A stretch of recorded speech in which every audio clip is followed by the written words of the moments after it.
ये न्यूज अभी तक हमारा न पहुँच रहा है, पहुँचता तो थोड़ा बता। हम भैया कैसे देखे, हम जनता के बीच में रहे वाला, हमारा गांव में घर है, पहुँचा भी नहीं। नमस्कार, लाइव बिहार देख रहे हैं आप। आपके साथ मैं स्नेहा गुप्ता।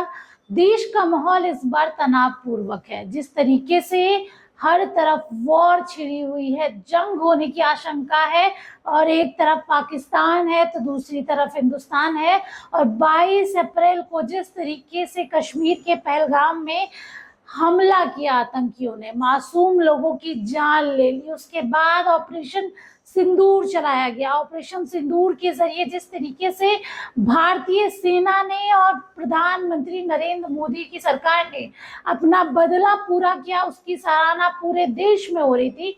तो इसी बीच जहानाबाद के जो सांसद महोदय हैं, यानी कि राजद के कोटे से आते हैं वो, और उनका नाम है सुरेंद्र यादव, उनका बड़ा बयान आया है। जब उनसे ये पूछा गया कि हिंदुस्तान और पाकिस्तान के बीच में जंग छिड़ने की आशंका है और जंग हो ही जाएगी, तो क्या कुछ कह रहे हैं पहले सुरेंद्र यादव। पहले आप इस वीडियो पे नजर डालिए। क्या कहिएगा सर, भारत पाकिस्तान का युद्ध समाप्त हो गया? देखा जी सर।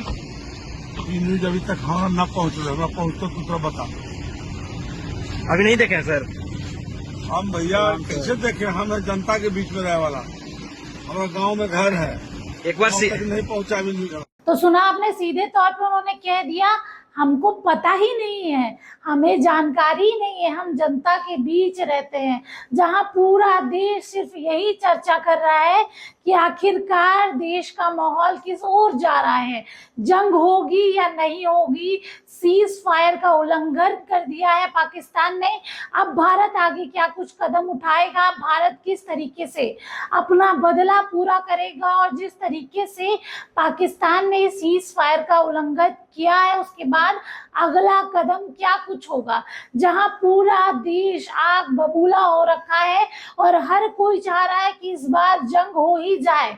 इस बार जो बदला इतने सालों से बचा हुआ है वो इस बार हिंदुस्तान को ले लेना चाहिए, क्योंकि हर बार पाकिस्तान की ओर से यही सारी चीजें देखने को मिलती है। हर बार वो हमारे देश में आते हैं और हमारे देश के लोगों की जान लेते हैं, फौजियों की जान लेते हैं, और काफी ज्यादा नुकसान होता है। लेकिन बार बार ऐसे पाकिस्तान को छोड़ देना, वही पाकिस्तान जो आतंकियों को शरण देता है, ट्रेनिंग देता है, और बाद में सीधे तौर पे कहता है कि भारत ने हम पे गलत इल्जाम लगाया है। लेकिन इस बात सबूत भी है और हर कोई चाह रहा है कि जंग हो जाए, क्योंकि जिस तरीके से पाकिस्तानी आतंकवादियों ने महिलाओं का सिंदूर मिटाया, तो इसके बाद लगातार पूरा देश आग बबूला था। हर कोई चाह रहा था कि इसका मुंह तोड़ जवाब दिया जाए, मुंह तोड़ जवाब के साथ इनको सबक भी सिखाया जाए, क्योंकि पाकिस्तान अपनी आदत से लाचार है, वो बार बार यही करता है। और पिछले कई वर्षों में हमने इसका उदाहरण देखा है, चाहे 26/11 की बात करें, पुलवामा की बात करें, या फिर अभी हाल ही में पहलगाम की बात करें। हर भारतीय चाहता है कि जंग इस बार हो ही जाए, और जो माहौल है देश का, हर कोई चर्चा कर रहा है इसके बारे में। तमाम राजनेता, पूरा देश एकजुट नजर आ रहा है, चाहे ऑपोजिशन की बात करें या जिनकी सरकार है उनकी बात करें। हर कोई यही चाह रहा था कि युद्ध हो जाए। लेकिन इस बीच जिस तरीके से सुरेंद्र यादव ने कह दिया कि हमको तो पता ही नहीं है, काफी ज्यादा आश्चर्यपूर्वक ये चीज है, और हर कोई इस पर अब चर्चा कर रहा है कि देश का माहौल ऐसा है, और सांसद महोदय को तो पता ही नहीं है कि देश में क्या हो रहा है, और वो जनता के बीच रह रहे हैं। आप बने रहिए हमारे साथ, तब तक के लिए बहुत बहुत शुक्रिया।